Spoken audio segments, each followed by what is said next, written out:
जग्गी वासुदेव सद्गुरु से मैंने सुना था कि इन्फॉर्मेशन से इससे कुछ हासिल नहीं होगा। यहाँ जो सांस फूलने का है वो है ऑक्सीजन की कमी। जानकारी और अनुभव यानी इन्फॉर्मेशन एंड नॉलेज, इसमें भेद कितना है, इसका एक एग्जाम्पल से मैं अपनी समझ को बढ़ा रहा हूँ। वो एग्जाम्पल ये है कि यहाँ हिमाचल में वैलीज़ के अंदर मेरा आना हुआ, और ये वैली एक शिशु लेक है केलोंग वैली के पास में। और केलोंग से हमने पहाड़ों पे ऊपर करीब 10-12 किलोमीटर ऊपर ट्रैकिंग करके, और हम यहाँ ऊपर आ गए हैं। तो यहाँ पे जब हम चढ़ रहे थे तो हमें ट्रैकिंग के दौरान हमारी सांस फूल रही थी, और सांस फूलने का कारण हमने जो कभी पढ़ा हुआ था कि हाई एल्टीट्यूड पे जो एटमॉस्फेरिक प्रेशर है वो प्रेशर जो है वो चेंज होने लगता है, यानी हाई एल्टीट्यूड पे लो प्रेशर होता है। अब एटमॉस्फेरिक प्रेशर को और इन डिटेल हमने थोड़ा समझने की कोशिश करी। वो ये कि जो एयर के अंदर जो पार्टिकल है और एक एयर का जो डेंसिटी है वो कम होने लगती है। चलो ये तो बात रही इन्फॉर्मेशन तक, यहाँ तक तो कोई अनुभव का कोई लिंकेज नहीं बना। लेकिन जब हम यहाँ आए तो हमने कुछ चीज़ों पे उस एटमॉस्फेरिक प्रेशर का प्रभाव देखने को मिला। तो एक प्रभाव तो ये कि जब प्लेन से कुछ चिप्स के पैकेट पैक होकर के जब आते हैं तो चिप्स के पैकेट में एयर फीलिंग होती है, ताकि जो क्रंची चिप्स हैं वो ब्रेक ना हो या प्रेशर से वो टूटे ना। तो उनमें पैकेट के अंदर एक एयर फीलिंग होती है और एक सर्टेन अमाउंट पे वो एयर फिल की जाती है। तो उसमें एक साइंटिफिक पैरामीटर ये भी फॉलो होता है कि अगर उन चिप्स के पैकेट्स को हाई एल्टीट्यूड पे ले जा करके सेल किया जाएगा तो उन पैकेट्स में जो एटमॉस्फेरिक प्रेशर कम होने की वजह से जो एयर भरी है तो एयर का प्रेशर एटमॉस्फेयर की तरफ यानी एक्सटर्नली वो बढ़ जाएगा। तो यहाँ पे हमने वो चीज़ बिल्कुल लाइव देखी कि चिप्स के पैकेट हैं वो पूरी तरह से फूले हुए, ऐसे लगेगा कि अभी ये ब्लास्ट करेंगे।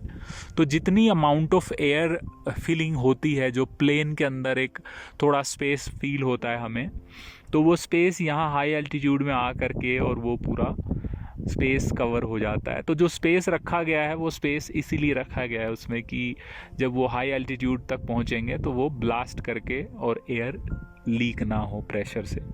तो ये तो एक विजिबल और एग्जाम्पल मिला थोड़ा सा समझने के लिए कि प्रेशर है ये हाई एल्टीट्यूड पे, वो इसका डायरेक्शन किस तरफ जाएगा प्रेशर।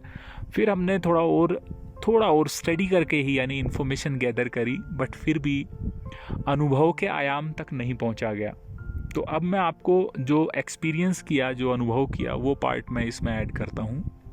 वो ये कि जब मैं ट्रैकिंग करते हुए ऊपर आ रहा था तो मुझे रास्ते में सांस मेरी फूल रही थी और मैंने कुछ किसान इन खेतों में काम करते हुए दिखाई दिए। तो यहाँ गोभी ब्रोकली का फार्मिंग होता है यहाँ पे। तो यहाँ पे जो वर्कर्स हैं या जो इस पे कॉन्ट्रैक्चुअल फार्मिंग करते हैं वो लोग नेपाल से आते हैं। तो यहाँ वो अपना ये लैंड है उसको लीज पे लेते हैं फॉर 6 मंथ्स क्या जितना टाइम ड्यूरेशन फसल की क्रॉप के लिए मिलता है वो 6 ही महीने मिलता है, बाकी बर्फ़ का टाइम रहता है। खैर, तो मैंने उनसे बात की कि आप लोग यहाँ हाशिया और ये खुदाली चलाते हैं, इसको जो है खेतों में काम करते हैं, तो आपका सांस नहीं फूलता?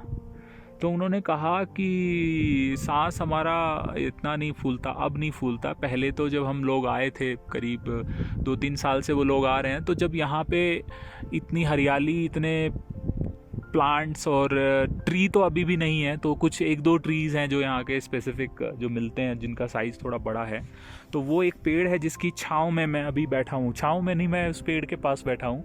तो ये पेड़ है, तो इस पेड़ का मुझे नाम नहीं पता, बट ये एक बड़े साइज़ में जो यहाँ के लिए जो लकड़ियाँ वगैरह चाहिए होती है यहाँ के लोगों को, तो वो इस पेड़ से लकड़ी आती है। एक ये सामने देखिए, ये पेड़ थोड़ा सा झाड़ जैसा थोड़ा बड़े साइज़ का पेड़ है, एक ये इस तरफ है।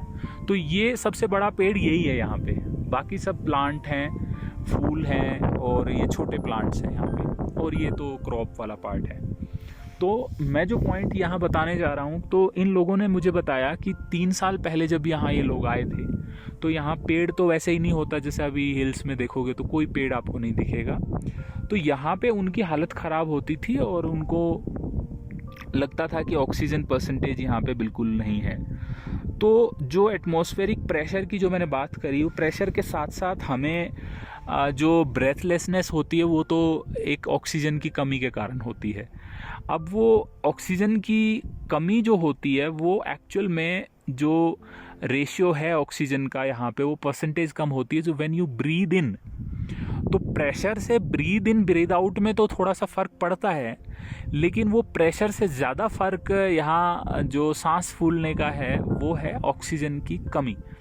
और ऑक्सीजन की कमी आने के पीछे रीज़न ये हाई एल्टीट्यूड ना हो करके मेन रीज़न है कि यहाँ पे प्लांट्स और यहाँ पे ट्रीज़ यहाँ पे कम हैं, और जिसकी वजह से जो ऑक्सीजन की परसेंटेज है एनवायरनमेंट में वो कम होती है, जब क्योंकि यहाँ पे प्लांट्स नहीं होते हैं। अब ये चीज़ हमने जब इनसे सुनी कि यहाँ पे अब तो बहुत पत्ते फूल पेड़ हो गए हैं, और बड़े पेड़ तो नहीं है लेकिन ये छोटे छोटे प्लांट्स बहुत हो गए हैं, यहाँ हरियाली हो गई कि लोग थोड़ा वाटर का सर्कुलेशन करने लगे हैं बिकॉज ऑफ दिस क्रॉप में जब वाटरिंग करते हैं तो ये पानी का भी बहाव यहाँ पे डिस्ट्रीब्यूट होता है, जिस वजह से ये हरियाली बढ़ी है, और इस हरियाली के बढ़ने से ऑक्सीजन परसेंटेज भी बढ़ा है। तो अब मैंने ये जब मुझे अब आज जब चढ़ रहा था, मैं यहाँ ट्रैकिंग कर रहा था, तो मेरी सांस फूल रही थी, तो मुझे लगा कि अब मैं और ऊपर नहीं जा पाऊँगा, जैसे जैसे ऊपर जाऊँगा ऑक्सीजन और कम होगी और मेरी हालत ज़्यादा ख़राब होगी। तो मैंने सोचा कि चलो टेस्ट करते हैं। मैं इस पेड़ के नीचे आके बैठ गया, ठीक है। तो इस पेड़ के नीचे आके बैठते ही मुझे रिलीफ मिलने लगा, इंस्टेंट रिलीफ मिलने लगा। तो जो अब पॉइंट ये है कि जो प्लांट्स का रोल हम समझते हैं, सुनते हैं कि यार प्लांट्स ऑक्सीजन परसेंटेज बढ़ाता है, और पोल्यूशन जब होगा एनवायरनमेंट में और अदर गैसेस जो बढ़ेंगी तो हमारे लंग्स उसको फ़िल्टर तो करेंगे ही एज़ यूजुअल, जैसे अदर गैसेस को फ़िल्टर करके ऑक्सीजन को रख लेते हैं और बाकी गैसेस हैं वो बाहर करते हैं। तो वो प्रोसेस तो चलता रहेगा। तो क्या फ़र्क पड़ता है लंग्स को एक पर्टिकुलर गैस को फ़िल्टर करके और रिलीज़ करना, ऑक्सीजन फ़िल्टर करना, तो वो इशू नहीं होगा। इशू होगा कि अगर प्लांट्स कम होंगे, जिस तरह से शहरीकरण और ये जो हम अपना रेजिडेंशियल प्लान्स में बहुत सारे पेड़ों को काटते हैं, तो उससे जो परसेंटेज है ऑक्सीजन का वो बहुत कम होगा। और तो ये हमने इन्फॉर्मेशन जब तक थी तो मुझे उतना सीरियसनेस नहीं लगती थी, मुझे लगता था कि ये जैसे कि इन्फॉर्मेशन तक है, कल को अगर कोई बहुत बड़ी मुहिम होगी तो उसमें आप ये कह पाओगे कि नहीं पेड़ भी इम्पोर्टेंट हैं, छांव मिलती है। और शायद जब हम पीपल और नीम जैसे पेड़ों की बात करते हैं तो हमें पता चलता है कि ये रात को भी ऑक्सीजन देते हैं और दिन में भी देते हैं। तो पॉइंट यहाँ पे मुझे जो एक्सपीरियंस में आया वो ये कि एक पेड़ मेरी हालत ख़राब होने से बचा रहा है। मैं इसके नीचे जब बैठा हूँ, अब मैं रिकॉर्डिंग भी कर रहा हूँ, तो मैं कल कोशिश कर रहा था, कल जब ट्रैकिंग की तो मैं थोड़ा रिकॉर्ड करूँ, लेकिन मेरी सांस फूल रही थी तो मैं रिकॉर्ड क्या खाक करूँगा। तो ये पॉसिबल कल नहीं हो पाया था, लेकिन आज हो पाया है। बिल्कुल मैं बहुत हाइट पे तो नहीं आया हूँ, लेकिन हाँ 10-12 किलोमीटर मैं हाइट पे आ चुका हूँ, काफ़ी हाइट पे हूँ मैं अभी। तो पॉइंट यहाँ पे ऑक्सीजन का अवेलेबिलिटी और प्लांट्स का रोल यहाँ पे। और एक नई चीज़ मेरे लिए ये थी कि मुझे लगता था कि बड़े पेड़ ही ऑक्सीजन के लिए परसेंटेज को बढ़ाते हैं, बट यहाँ पे तो हर एक पत्ता, मतलब हर एक पत्ता अपना कंट्रीब्यूशन कर रहा होता है। तो ये जो घास फूस और ये सब चीज़ें हैं, ये इनका भी बड़ा रोल है ऑक्सीजन को का परसेंटेज बढ़ाने में। तो ये मुझे इन्फॉर्मेशन से एक्सपीरियंस तक की एक तरह की जर्नी है, जो मेरे रोम रोम में ये चीज़ एक्सपीरियंस में आई। तो मेरे लिए एक पेड़ का होना, अब उसकी इम्पोर्टेंस डेफिनेटली इम्पोर्टेंस ज़्यादा हो गई है मेरे लिए। तो मैं जब कभी किसी पेड़ के कटने या फिर के काटे जाने या पेड़ के उगाने की बात जब मैं कभी सोचूंगा, तो मेरे लिए उसकी इम्पोर्टेंस थोड़ी ज़्यादा होगी। उससे पहले जब तक कि मेरे पास खाली इन्फॉर्मेशन थी, तो मैंने सद्गुरु जग्गी वासुदेव सद्गुरु से मैंने सुना था कि इन्फॉर्मेशन और नॉलेज में बहुत अंतर है। तो वो पॉइंट भी मुझे आज क्लियर हुआ है कि एक एग्जांपल से कि ट्रीज़ का ऑक्सीजन प्रोडक्शन में कितना रोल है, वो इन्फॉर्मेशन थी मेरे पास। अब मैंने एक्सपीरियंस किया है अपने खुद की बॉडी पे वो इम्पैक्ट देखते हुए। तो अभी मेरा जो सेंटेंस डिलीवरी है वो भी एकदम से बढ़ा है just because of this one tree. तो अब मैं इस ट्री की छांव में बैठा था इसलिए कि मुझे थोड़ा रिलीफ मिले, और I am feeling better now. तो अब उसे मिली, तो जो ग्राउंड रियलिटी है वो मुझे लगता है कि हमेशा ग्राउंड रियलिटी एक सीक्रेट इन्फॉर्मेशन रखेगी। और आप चाहे, ठीक है, टेक्नोलॉजी से आपको जानकारी काफ़ी मिल जाती है, ये भी मैंने एक्सपीरियंस किया कि आज टेक्नोलॉजी ने इन्फॉर्मेशन इस लेवल पे गैदर कर ली है कि एक आम आदमी की जो जानकारी उपलब्ध है आम आदमी के पास में, उससे कहीं ज़्यादा इसमें एक ग्राउंड पे जो लोग काम करते हैं उनके पास होती है।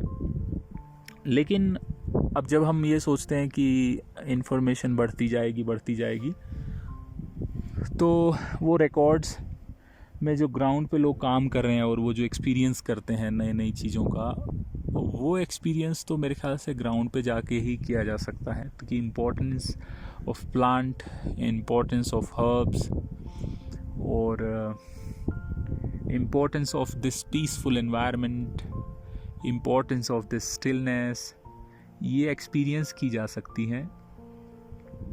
और इन्फॉर्मेशन से इससे कुछ हासिल नहीं होगा। तो अभी मैं थोड़ा सा और ट्रैकिंग करूँगा just to test my body, my lungs, whether they perform well in this condition. और आज का दिन मेरा बस ऐसे ही घूमते रहना है हिल्स में। पर्पस तो अगर मुझसे पूछेंगे purpose of being in this environment alone, तो अभी मैं नहीं बता पाऊँगा अच्छे से। तो खैर, ये सब मैं अभी स्टॉप करता हूँ रिकॉर्डिंग।